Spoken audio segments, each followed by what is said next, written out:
నమస్తే అన్న. నమస్తే అన్న. సో ఇప్పుడు టాలీవుడ్లో మీకు ఏ హీరో అంటే ఇష్టం? ఏదన్నా మా పిఠాపురం ఎమ్మెల్యే గారే మాకు ముద్దు.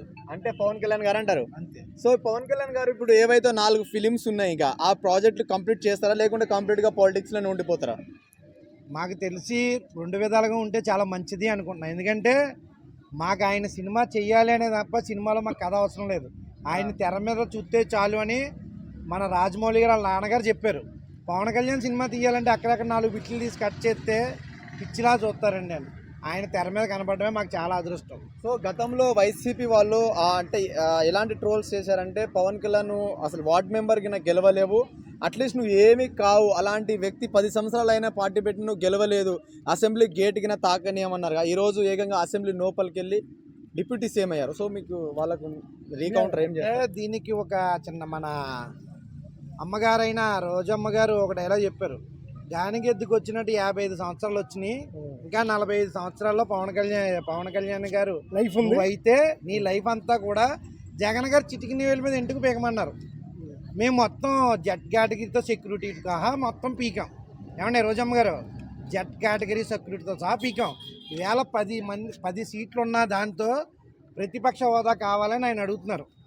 ఒక సామాన్యుడు డబ్బులు పంచలేనుడు రాజకీయం చేస్తే ఎలా ఉంటుందో పవన్ కళ్యాణ్ చూసి నేర్చుకున్నాం. సో అంటే ఇప్పుడు గతంలో చూసుకుంటే అసెంబ్లీ గేట్కి తాకనియమన్నారు కదా, సో దాని మీద మీ అభిప్రాయం ఏంటి?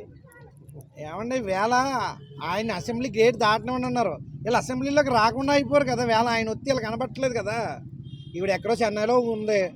మొన్నటిదాకా జగన్ అన్న సిరెడ్డి గారు ఈవేళ దాకా నేను వైఎస్ఆర్సీపీ పార్టీ కాదు, అయినా నేను వేయించుకోవాలి అన్నట్టుగా ఆవిడ మాట్లాడుతుంది. వేళ బోరుగండ అని నేను ఎప్పుడు పవన్ కళ్యాణ్ తిట్టలేదు అన్నారు. వేళ చాలామంది అరే పావలా అన్న వాళ్ళు వేళ మేసం తిప్పారు. అక్కడి నుంచి ఇక్కడి నుంచి మా ప్రముఖుడు, పారిశ్రామికవేత్త, విద్యావేత్త, అభిమాన నాయకుడు, సంఘ పెద్ద, కుల పెద్ద అయిన మా అనిల్ కుమార్ యాదవ్ గారు, మరి ఆయన అందరూ తిప్పినట్టు వేళ ఎక్కడికే కనిపించట్లేదు. వేళ మాకు పవన్ కళ్యాణ్ గారు ఒకటే చెప్పారు, వేళ మీ అందరి ముఖంగా సభాముఖంగా ఒకటే చెప్తాను, మనం నగ్గాం తప్ప మనకి గర్వం వద్దు, మనకి ప్రజలు పదవి ఇచ్చారో ఆ పదవిని చేసుకుంటూ పోవాలి అనే చెప్పారు. అంటే పవన్ కళ్యాణ్ గారు ఇప్పుడు సినిమాలు చేస్తే బాగుంటుందా లేకుంటే సినిమాలు చేస్తూ మళ్ళీ పాలిటిక్స్ చేస్తే బాగుంటుందా? ఏదో ఒకటి చేయాలి. ఆయన సినిమా చేయకపోతే మేము మిస్ అవుతాం. ఆయన రాజకీయాల్లో ఉంటే పిఠాపురం ప్రజలు బాగుంటారు. ఈవేళ ఈస్ట్ గోదావరి డిస్ట్రిక్ట్లో పిఠాపురం ప్రజలు చేసుకున్నంత అదృష్టం మా అమలాపురం ప్రజలు చేసుకోలేదని మేము బాధపడుతున్నాం. ఓకే. సో ఓవరాల్గా ఒక్క మాటలో పవన్ అన్న గురించి మీరు ఏం మాట్లాడతారు? అంటే చాలామంది చాలా రకాలుగా చెప్తారండి. ఆయన ఒక పులి అంతే, నేను అంతమించి ఇంకేం చెప్పలేను. పట్టుదలకే మారిపోయారు. ఇప్పుడు పవన్ కళ్యాణ్ గారిని అసెంబ్లీ మెట్లెక్క